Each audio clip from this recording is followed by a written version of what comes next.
पुराने शाही दरबार में एक पुर असरार महल था। शहंशाह की रवायत थी कि वो हर जुमा को बच्चों को अपने दरबार में बुलाकर कहानियां सुनाते थे। एक जुमा की सुबह उनके गांव से एक छोटा लड़का हैदर आया। उसका ख्वाब था कि वो शहंशाह को अपने वालिद की कहानी सुनाए, जो एक गरीब किसान था।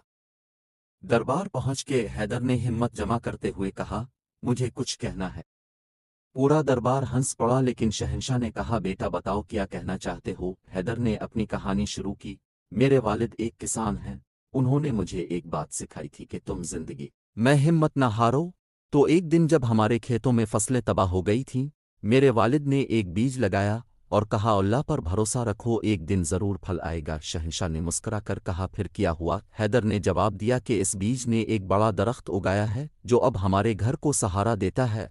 शहंशाह इससे इतना मुतासिर हुआ कि इसने हैदर के वालिद को दरबार में मेहमान खुसूसी बनाया और कहा कि वो उम्मीद और सब्र करने वाला हकीकी बादशाह है। इस दिन पुराने दरबार में एक छोटे बच्चे ने एक बार फिर सबक दिया।